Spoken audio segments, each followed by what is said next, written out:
Man, these guys talking big topics. Guys like this, allergic to small talk. What's the weather? Achoo! You see the game? Achoo! Miss me, bitch. It's big topic. Wow, just like that. Just like that, Back dude. at it. Back at it, man. What's going on? Not much, some of this, some of that. A little bit of this, a little bit of that. Yeah, just Nice, a little bit of everything. How about you? Good, man. Just super busy. I actually went to the doctor myself. I know that was something you did recently. You inspired me. There to check the toilet? Not good. No, Really? No, I'm just kidding. I did. My weight was like really fucking high. Really? Like I went 2.5 weeks ago. Has it been that long since we recorded? Probably. Yeah, and I stepped on the scale, 206. Yeah, there you go. My wedding weight was 172. Well, so I was like, fuck. So you don't look it. I appreciate that. I've been on a very, very strict diet for the last 16 days. I haven't cheated at all. All I've eaten is like 2 meals a day, like chicken salad every day for 16 days. Dude, I'm just fucking going for it. Yeah, you say that and you're talking about like a chicken salad like sandwich. You're like the mayonnaise and chicken. Yeah, dude, nothing but chicken salad, yeah. dude. That's 12-inch loaf. No, Yeah. man, I'm like, I've never done it before. I always break after a couple days, but this Yeah. is like my longest like disciplined eating streak of my entire life. Shred mode activated. I'm in shred mode, dude. I'm going for 160. I like that. That's a good goal. That's the plan. Yeah, I want to look emaciated. Yeah, dude. Same. I want to look starving. Yeah, I want to look like I would just blow away in a breeze. Yeah, exactly. That's the ideal look. So that's my one big piece of news. Yeah. The other thing I wanted to ask you about, have you seen the show Too Hot to Handle?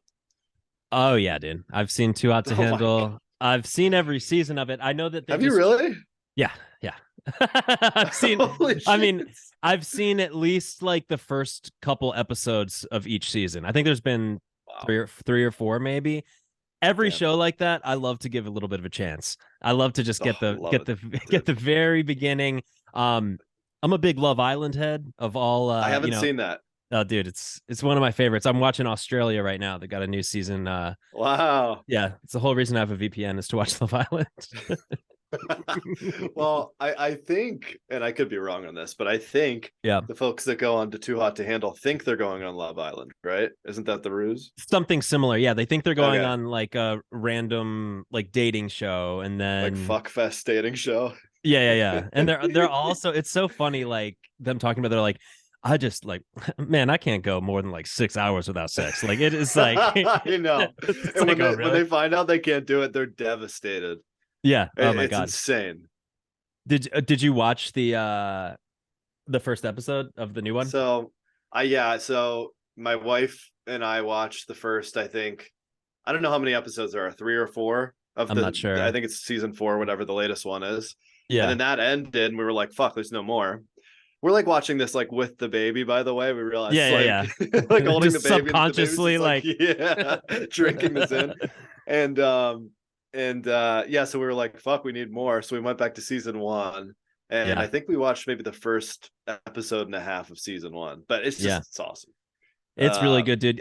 You'll Love Island is like the ultimate version of all of those shows. It's so fucking good. All right, sick. I'm gonna have to dig in because I've been like very reluctant to watch like Bachelor, Bachelorette. No. All I don't that like stuff. I don't like Redemption Island or whatever the hell it is. What's the one, or Paradise Island? What's it called? Bachelor in Paradise, BIP. Yeah, that's the one.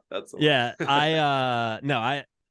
I don't like Bachelor at all. Actually, I hate that show. But I think that Love Island, something about it, dude, it's so funny. Like we started watching it on a whim at the beginning of like the COVID lockdown in 2020. And it's one of those shows where when it airs, it wasn't like a current season, but there was like a few back seasons from UK and US. When it airs, it's every day. So it's just like, Oh, yeah. wow, So really? dude, each season's like 70 episodes. Holy It's so shit. good. And there's so many twists and turns. Oh my God, it's good. Oh, it's like candy, dude. It's so bad for you. You can't I stop know. eating it. You can just sit there and just drink it in, man. It's so good. It's addicting, dude. Oh, yeah. Well, Um, not sorry. We went sidetracked a bit there. People are probably just like, okay, what's the nah. big topic? Hello. I want to keep sidetracking for a second before we Please get do. there. I'd love to do an entire episode of Yeah. Just sidetracking. we're talking now that we're talking TV. I'm wondering, did you have you seen that show The White Lotus on HBO?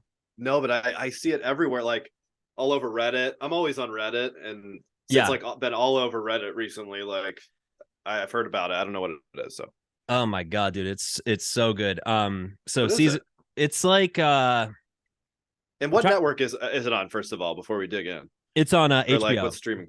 HBO. Okay, I have HBO Max, so I'd be able to watch it, right? Yeah, Okay. yeah. So that's what it's on. The first I don't know how to describe it. So the first season, it's just like it follows like people at like a posh resort in Maui, and just things happen. It's like it all takes place at this resort. Terrible description, but I don't want to give much away. And then is there like a mystery attached to it or something, or there's just all kinds of subplots going on, then they all kind of like weave together, one of those types of shows. Got it. Okay. Season 2 also very fucking good. That just ended. The reason I bring it up though is because there's this one scene where this one guy, he like, I don't feel bad saying this, it's like in episode 1, so it's not too big of a spoiler. He goes up to this to the hotel room with his friend's wife. He's like, hey, I gotta go grab something. And he changes he changes out of his swimsuit, and he's got dude, like a 10-inch limp penis. It's insane. And is it's like real? I don't know. I didn't dig into it, but like I gotta look this up on the fly here. Hang on. Dude, and like it's like the shot is from behind, and it's like you just see it hanging between his legs. It's insane. But so this character, the day after we recorded the Army Hammer episode, again, hopefully not too big of a spoiler, but somehow Timothy Chalamet came up in that episode. Chalamet. Guess what the big dick guy said? They were all saying Chalamet, then he goes, "Oh, you mean Chalamet?" Yeah. Wow, dude, all you big dick guys, dude. Yeah, dude. It just comes with the territory, man. Like you mix up the L's and the M's when you're packing like a niner soft. What happens? There's so much blood being pulled down there, dude. Your brain's short circuiting. I'm trying to find an uncensored version of it, and I can't. It's all blurred. What the hell's happening here? How big's that blur spot, though? No, it's hanging, man. It's hanging, dude. Well, I'm in. I mean, just based on that alone, I'm in. Yeah, it's a big penis. I think there's a penis in season 1 too. If you're really interested. Okay, I'm very interested. Have you ever seen Ben Affleck's penis in Gone Girl? No. I think that might be a prosthetic. Yeah, let me take a quick gander here. Let's see, Ben Affleck. Yeah, because that really penis, hangs. Gone Girl. What was the show that was like? There was some show also out during lockdown. Where oh yeah, there you go, Ben. Huh, interesting. It's hanging, dude. And sorry, before we leave this topic, have you seen the Liam Neeson? Oh yeah, like jogging through a sprinkler. Yes, I'm very familiar with Liam Neeson's Hang Low. Holy hell, he's got a wild one. There's been like an influx. Okay, so like there's been a huge influx in just showing penises on TV. Like, is that right? I've noticed it. I mean, like cable. Yeah, on cable and in movies. Like, I don't remember seeing dicks growing up. I feel like it started with Forgetting Sarah Marshall with Jason Segel when he had that full frontal. I'm trying to think that might be the first in like a mainstream movie.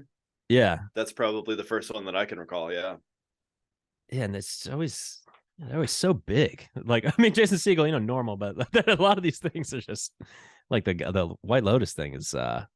I don't know if you can hear me now. Can you hear me now? I can now. You were. We're back. We're back. Sorry. Yeah. Too much penis talk, dude. Yeah, too much penis talk. The internet's just fucking up. We'll cut that out. Okay, so should we Dag in. Should we dive in? Dag, dude. Let's just dag the fuck into this shit, dude. All right. Okay, so ladies and gentlemen, welcome to Big Topic. Each week we select a new and complex topic, and it doesn't always involve penises. We perform a minimal amount of internet research independently and proceed to share with each other what we learned over the week and break it down for you, the fucking idiots at home. New episodes are streamed live every Tuesday night at 10 p.m. Eastern on YouTube and on Twitch. For audio-only versions, check out the Big Topic Show on Apple Podcasts, Spotify, wherever you listen to podcasts, thebigtopicshow.com. We got links there. Please like, subscribe, comment, tell a friend. Yeah, I don't know. I shouldn't have called you an idiot before I asked something. Yeah, just do your part, please. Yeah, do your part. Like, don't be lazy. Get out there. Pass out flyers. Yeah, I'm gonna need people flyering at malls. If you go to thebigtopicshow.com, there is a 4x4 flyer template that you can print out, and I would really appreciate if you just go plaster those things around your school, around your campus, around the mall. Street team, dude. Urinals, street teams. Yeah, dude. We need a street team for this shit. Fuck, dude. Okay, let's get into, dude. Yeah, well, I'm gonna dag into this topic. Okay, is he original? Is he the only one? Is he sexual? Wow. Is he everything you need? Oh, sorry. if you answered yeah to any of the above questions, you might have a pretty good idea of what we're going to be talking about today. A boy band is loosely defined as a vocal group consisting of young male singers in their teens and 20s singing love songs marketed to young girls. Many boy bands dance as well as sing, usually giving highly choreographed performances. While there have been many iterations of the boy band phenomenon over the years, perhaps the most notable and successful is the crop of boy bands of the late 90s, led by Backstreet Boys and NSYNC, who dominated the Billboard charts and MTV Total Request Live Countdown. TRL. Woo. TRL, baby. Both of these boy bands got their initial start and were set up for stardom from an unlikely source, a big fat airline industry mogul named Lou Pearlman. In the late 80s, Pearlman became fascinated with the success of New Kids on the Block, who had made hundreds of millions of dollars in record, tour, and merchandise sales. He started Transcontinental Records with the intent of mimicking their business model, held a $3 million talent search to find the members for his first group, the Backstreet Boys. The Backstreet Boys went on to become the best-selling boy band of all time, with record sales of 130 million, hitting gold, platinum, and diamond in 45 countries. Pearlman and their management were then introduced to NSYNC, who were funded and managed similarly and sold 70 million records globally. Now, by this point, everybody wanted a piece of Pearlman, and he had a lot to go around. He owned a large entertainment complex in Orlando with a recording studio, dance studio, where his assembly line approach to churning out pop stars continued to spawn the careers of other boy bands, including O-Town, LFO, and Take 5, and solo artists, including friend of the show Aaron Carter and former New Kid on the Block Jordan Knight. However, Pearlman's success came at the cost of his artists' well-being and fair pay, and by the early 2000s, his notoriously one-sided contracts began to catch up with him. Starting with the Backstreet Boys, nearly every act on Pearlman's roster would sue him in federal court for misrepresentation and fraud, and they all either won or were settled out of court. In 2006, Pearlman was accused of running one of the largest and longest-running Ponzi schemes in the United States history, leaving more than $300 million in debt. After being apprehended, he pled guilty to conspiracy, money laundering, and making false statements during a bankruptcy proceeding. In 2008, he was convicted and sentenced to 25 years in prison, and then he died in 2016 while in federal custody. Today, we're going to talk about some of the background of Pearlman's life, his brush with success as a kingmaker of pop royalty, the varied careers of his boy band clients, and his shady business dealings and ultimate downfall. Let's dig in. Beautifully done, dude. As usual, your monologues are just fire, dude. Thank you. Dude, I kind of stepped on your opening joke a little bit, but you're good. That was just amazing, dude. When you said that, are you sexual or whatever? It's like, that's been in my head all week. Am I sexual? Like, dude, like, what a question to ask somebody. Like, am I know, it's like, sexual? Yeah, you are. yeah, it's like, yeah, America you are sexual. Collectively answered yes. Yeah, dude. Whoever that was. It had to be AJ. I can't remember which boy it was. Was it AJ? I think so. Yeah, I think it was AJ. Yeah, so let's dig in. Let's do it. Do you want to start talking about Lou? Do you want to start talking about the boy bands? Where do you want to Where do you want to go with this?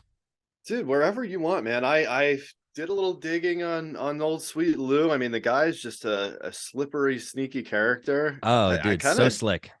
dude, I kind of like him, man. He's like, if I knew him personally, I'm sure I'd hate him, but Yeah. as a character, he's fucking sick, dude. He's just his whole life, he's just been like a swindler, like taking other people's stories and Yes. being like obsessed with blimps. Like he's a really unique character. Really weird. And it's like, it's almost though he like is so obsessed with blimps, he was trying to become one. And he like he kind of looks like one. So I can see why he liked it. Yeah. And he got a little creepy with the boys too. We'll get into that. Got a little creepy with the boys, but I mean, they are sexual, you know what I mean? Like they're asking, and he's like, exactly. yeah. I wonder who wrote that lyric in particular, because how old were the Backstreet Boys when that song came out? Was that like a 17-year-old asking America if he was sexual? I don't think so. A little older at that point. I think by then they were a little older. I feel like that came out in maybe like 99, 98. Mm-hmm. Don't know any of their ages, so just blindly guessing. But I think yeah. I think they started in like 93, and I can't imagine any of them was younger than like 13 then. So they had to be like 18. Yeah, Nick Carter, I think, was the youngest. Wasn't he famously the youngest? He was born in 1980. So he was 19 when that song came out. So he was fresh. Yeah. He's fresh, dude. Yeah, you got that right. That's like old sweet Lou was licking his lips, man, when those boys walked in. Oh, I mean, God. if you're like a gay guy, like, which clearly he was, I mean, yeah. How does it get better than you like going around I mean, he was part of like talent searching, right? You probably know more than I do, but yeah, he's part of the talent searching program, right? To some extent. Mm-hmm. This is going around looking for hot young boys, like the hottest and youngest boys. Yeah, the hottest, youngest. And then just bringing them in and being like, hey, like, I have the ticket to superstardom. And then just go from there, man. It's right here in my pants. Yeah, exactly. The golden ticket. Yeah. Zip. No, but for real, like for a creep like him, I mean, that's a pretty damn good system. Yeah. So you're talking a bit about the audition process that he is involved in, and you know, we're talking. Dude, my mic is probably making all kinds of fucking noises right now. Sorry. It's fine, dude. Sounds great. Better than ever. And he's like, I got a little clip of him going through the audition process, and he kind of talks a little bit about what he's looking for in oh, I can't wait to hear this in his band. So yeah, I'm gonna share this with you here. Please do. All right, so we've got a guy with Jenkos. Aspiring pop stars were willing to sleep outside just for the chance to audition for the Maestro. The Maestro. What do you Maestro? Love that. You need to have the younger kid that definitely has a cute look that the young girls are looking for. Older guy has to have that older image. It's great to have somebody Latino who gives an extra flavor to it. And one guy has flavor, dude. I just like that he said that it's great to have a Latino who gives a little extra flavor to it. Oh yeah, dude. You get the young boys, cutest youngest boys, and get a little drop a little Razor Ramon in there, dude. Yeah, dude. Yeah, so that was a clip from I think that was from the show Making the Band, which was that O-Town? Yeah, that was a show on ABC, I think, where he was auditioning people to form the boy band O-Town. Is that the band that had Ashley Parker or whatever his name is? You know what I'm talking about? Yeah, dude. APA, Ashley Parker Angel. Looks like an angel. That's it. Fucks like a devil. Oh, wow. I wasn't aware of that part of his side of his personality.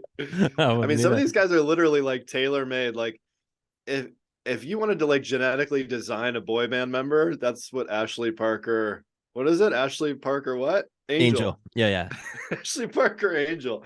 It's a ridiculous name too. Like, yeah, dude. The name, like that. Is that his given name, or did he make that up? That's a good question, because again, he's literally designed to be in a boy band. Here, let me navigate away from Ben Affleck's limp penis to look for Ashley Parker Angel. Dude, that algorithm right now, dude. Oh yeah, boy band to penis to boy band. Yeah, I'm seeing a nice healthy bulge and some blue biker shorts for Ashley Parker Angel in the first image. He appears to be his real name. That's bizarre, dude. How is that possible, dude? It's not. There's no way. Ashley Ward Parker is his real name. Nice try, Ashley. He gave him. Well, anyways, gave himself the last name Angel. Nice. Okay. Fair enough. O-Town didn't do very well though, did they? No. Were they the ones that had the song Liquid Dreams? That was just like about a wet dream. Was that I O-Town? hope so. I don't know, but that's great. That might have. I might be thinking of. No, it was O-Town. They had a song called Liquid Dreams. Liquid Dream, Liquid Jizz. Yeah. Very odd. Wow. Liquid That is Dreams. Odd, man. Dude, there was so much trash just being fed to America's youth. I'm sure it's still the same way, but yeah, on TRL, just like super sexualized everything. Like Christina Aguilera hopping on, being like, "Rub me the right way." She's like 14. Yep. Britney Spears saying like, "Hit me one more time." Like, it was wild, dude. And I'm sure it's the same way. Like, I'm sure you could say the same. I'm just not as in touch, but like, yeah, same. You know, wet ass pussy and like all that shit we have now, and like. It's probably a lot worse now. I don't know. It probably is, and it just goes over my head. But I wonder if it's still people as young being as bad.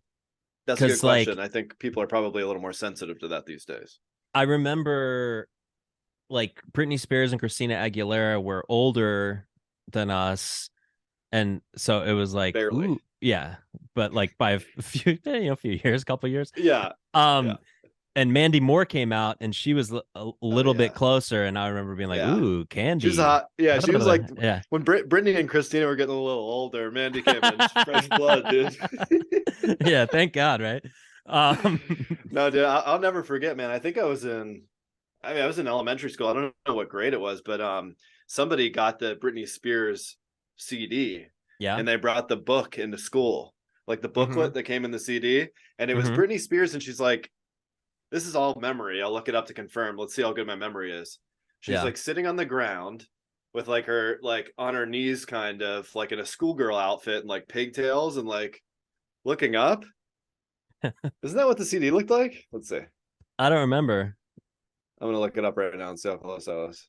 Oh, dude. Yeah. I mean, I was pretty close. Yeah. It says it's Britney Spears. Let's see here. Baby One More Time. Yeah. Look that up.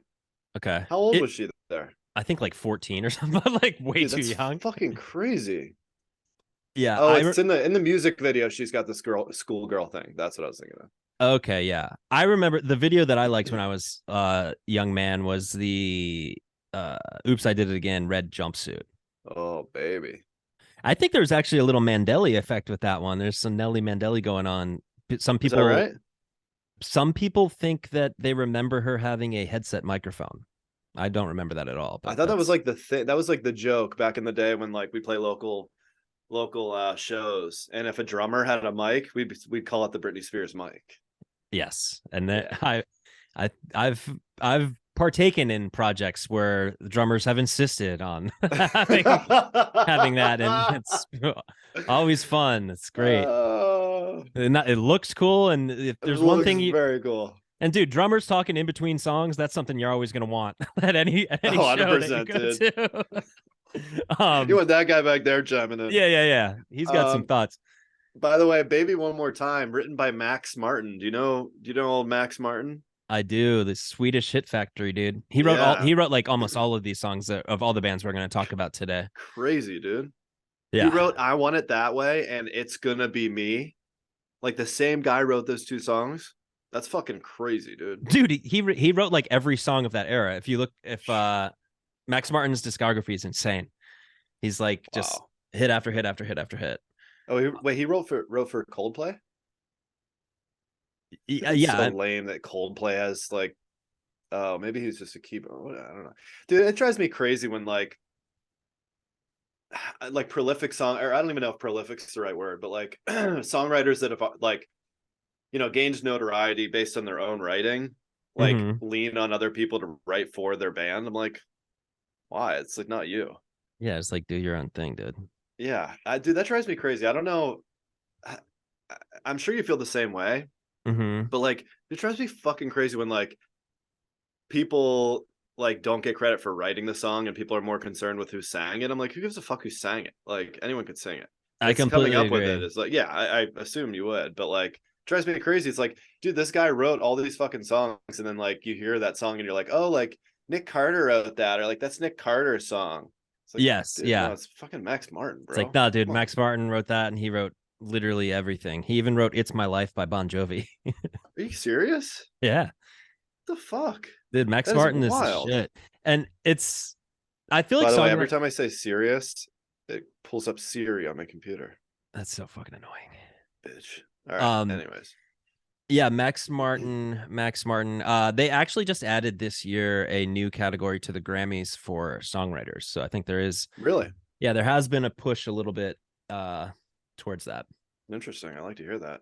Mhm. But anyways, back to the Old the Lou. whole talent search thing, old sweet Lou. Yeah. Did you ever have the Casablanca's model search company come to your high school? I don't know about that. Tell me about that. Okay, so it would happen every year, and I remember thinking it was like cool when I was a freshman. Mm-hmm. They would like send some sort of representative in Casablanca's. Are you familiar with John Casablancas? I'm looking him up right now. So he's like one of the biggest modeling guys in the world. His son is Julian Casablancas from The Strokes. Oh, okay. Yeah, and so John Casablancas, he's kind of since, I think in the last couple of years, his ties to Epstein have kind of surfaced. Oh, he looks like Epstein.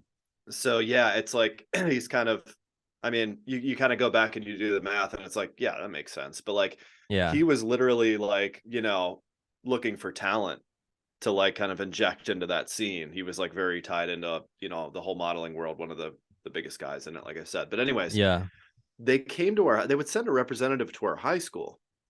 And so like every year they would like have like some cool guy come to our class, and we think he's cool because we're like, 15.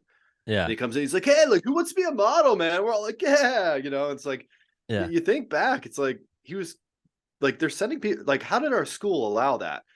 You know what I mean? Don't know, we're gonna dude. come in and look for your hottest kids and like try to. It's like, what the fuck is going on here? My boy John Casablanca would like to have a word with your hottest students. Yeah, exactly. So weird, man. Yeah, no, I don't remember. Now that you're saying that, like, you're unlocking something that I don't remember, that like I haven't thought about in forever. But there definitely was like, I want to say there was like model or like talent scouts that would come to like elementary, middle, and or high schools. Yeah, it's weird, man. Like, I don't know how they screen these people, but it's almost like you could just kind of waltz into a school, and if you're some sort of professional, and you're representing to the students some sort of like professional path that they can potentially go down, they're like, come right in. Yeah, like, it doesn't matter what the fuck talk you're to doing. them. Yeah. Please, yeah. Can you imagine going to present at an elementary school, like your job? Like, just like, so kids. Yeah, I don't know. I'm a podcaster. Yeah. Big Topic. Ever heard of it? Yeah. Ever heard of it? Yeah, we love it. I love Big Topic. Oh, fuck. But yeah, man, that kind of blew my mind a little later when I realized, like, and I think even by the time I was a senior, I was like, this is kind of weird, man. Like, what are you trying to do? Like, I don't know. Anyways, but yeah, so John Casablancas is turning out to be kind of a weird character, just like old sweet Lou. And there's like a running theme with these fucking people, which makes sense. It's like, how do you end up in a position where you're like screening like looking through a bunch of kids? They're really kids. I don't care if they're like even 18, 19, like they're still kids. Children. And just being like, you're hot, like, come with me. That's all very You're weird. Latino, you're in. You're spicy, you've got flavor. Yeah, dude, it's a really weird thing, and I think it was also came with the times, because maybe that shit still does go on a little bit, but I feel like with the internet, it's so much easier to kind of, that's true, suss those things out, where it's like back then they're just traveling around, and then by the time they're at the next school, like, who knows what the fuck happened at the previous school? Like, you know what I mean? They could have like, been in the locker room with a kid at the last school. Dude. And like, and like no one has any idea. They're just like, like just going to the next one. Hey, how's it going? I'm from John Casablanca. Where are your hot kids? Yeah, exactly.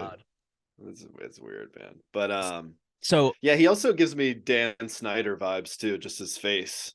He does look a lot like Dan Snyder. Kind of, anyways, he looks very much like Dan Snyder. I had no idea. Like, fuck that, man. The dude from The Strokes is his dad. John Cass. I think I could be totally wrong here, but I think Julian Casablancas doesn't have a good relationship with his dad, but never said why. And so whenever this whole like thing came out about his dad being involved in some of this stuff, it was like, oh, like I wonder if that has something to do with it. You know what I mean? Yeah, he has to say that he's in a bad relationship with his dad because his dad's a creep. Yeah. Yeah, the Strokes are great, but dude, love the Strokes. I didn't realize that. Fan. I guess I should have figured that, like, that they're super famous, so of course there's some sort of, you know, wild, weird connection. Yeah, always is. So Lou, the big fat mess. Let's talk a little bit about him. Let's do it. As we're getting our notification that we have just a bit of time left in episode 1 of Lou Pearlman. It's too much penis talk, dude. Yeah, let's talk about Lou's dick. So Lou, he grew up in New York City. By all accounts, he was a fucking loser as a kid. It's, I think, self-described. He said he was a nerd, got picked on a lot. He had one friend named Alan Gross, and they bonded a bunch over blimps. And aviation in general, which is like so weird. And like they loved the Goodyear blimps. They were like brothers. You never got together with the bros to fucking scope out blimps. Yeah, dude. Like what? Yeah, just take a look at them. So I guess when he was a little kid, he was always trying to act like he was this big entrepreneur. Did you see his paper route story thing? Yeah. So he like has always described himself, I guess, even in his like later years, as a child prodigy of business. And he was like, yeah, I bought multiple paper routes and created a team for delivering them. I partnered with Dunkin' Donuts actually to deliver breakfast with the newspaper. Is this how he sounds? Yeah. Holy shit. Well, I don't know if I'm doing. Saw him talk. I don't know if I'm doing a good impression of him, but yeah, he could talk a little bit like, you know, it's like, yeah, a little bit like that. Yeah. So yeah, it's just, and I was like, oh damn, what a good idea. He like, as a kid, he partnered with Dunkin' Donuts to deliver breakfast like with the newspaper. Like that's such a novel, you know, idea. Like I order Starbucks to my house all the time, and like it's like, wow, Lou Pearlman came up with that. But no, he just made that up. Didn't he steal that from Alan Gross? I don't think Alan did. Well, maybe I don't know. I don't think that either of them did it. I think that Alan had a paper route, but I don't think Lou bought it and then bought multiple paper routes and like created a like empire of paper routes. Another weird thing about his childhood, at his bar mitzvah, he was hyping up, you know, very big that his cousin Art Garfunkel was going to be coming, and he did. So he wasn't lying about that. Art. That's how you fucking own everybody after you're, you know, a liar for years, and you know it starts to emerge that you're a liar. And here we go again, and then the biggest one of all, he shows up, and Sweet Lou's like, he's like, the guy from Simon and Garfunkel who no one cares about. Yeah, he's my cousin. Exactly. The guy from Simon and Garfunkel who isn't Paul Simon, that's my cousin. Yeah, I saw Paul Simon live, by the way. Are you a fan of Simon or Garfunkel? I'm not, by the way. Yeah, no, I like You Can Call Me Al. Isn't that Paul Simon? I think it is. I have no idea. Sounds like a good song. Yeah. Yeah, no. I like Bridge. I like I mean, Bridge Over Troubled Water or whatever. Hello Darkness, my old friend. That's a banger. Yeah, that's a good one. That is a sick one. Yeah. All right, so Lou, you know, he goes with this blimp obsession, and he goes into the blimp business, I guess, when he gets a little bit older with Alan Gross, and they start this company called Airship Enterprises Limited. And I guess the first client that he had, did you see his Jordache?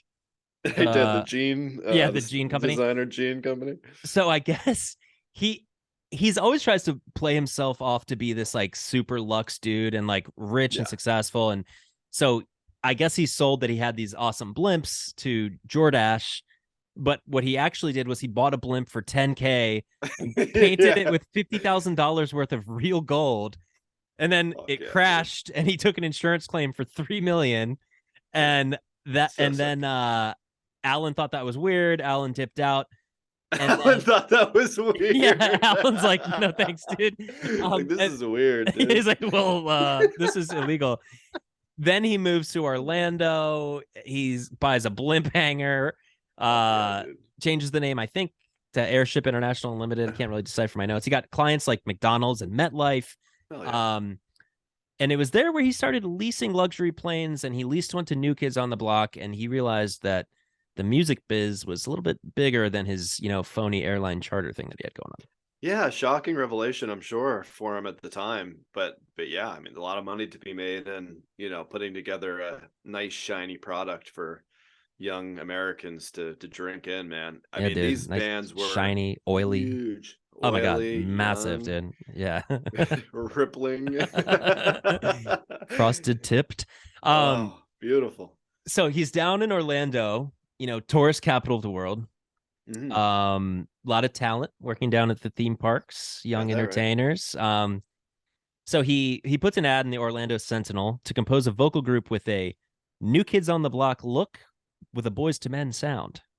Oh, interesting. So I guess it's kind of, you can read between the lines there a little bit. Yeah, and then R&B flavor in there. Yeah, then he begins his $3 million search to hold auditions for this band, which becomes the Backstreet Boys. So he had that $3 million settlement from the crashed blimp, and now he's holding a $3 million search. Interesting. Coincidence? Interesting. So where did and you might not know this, but how did he use the $3 million? Was there, I guess, like renting venues, like judges, like putting out flyers? I don't know. I kept seeing this $3 million figure out there, and I think it had to do with, so I think he put out, the search, and as you said, like rented out things to hold the actual auditions. I think that $3 million has also got to factor in like his airplane hangar where he would have the Backstreet Boys practice for like all day, the vocal lessons, the choreographers, the tutors. Wow. Yeah. Even so, I'm failing to see how that all is going to add up to 3 million, but especially back then. But yeah, I don't know. But interesting. Yeah, Backstreet Boys. Go ahead. So how long? So he finds the 5 Backstreet Boys. Yep. Through this talent search. Yeah. And then what's the next step? So I wasn't aware of this whole like army of people he had hired, but I mean, it makes sense. So he has vocal coaches, choreographers, and he makes them like practice all day, every day. Is that right? That's exactly right. Without AC. Yeah. And if you want to hear any more about it, we're going to have to go to part 2. Sorry, we were talking about penises too much. We're going to dig into Lou Pearlman and the Backstreet Boys and the other bands in part 2, coming right up. All right.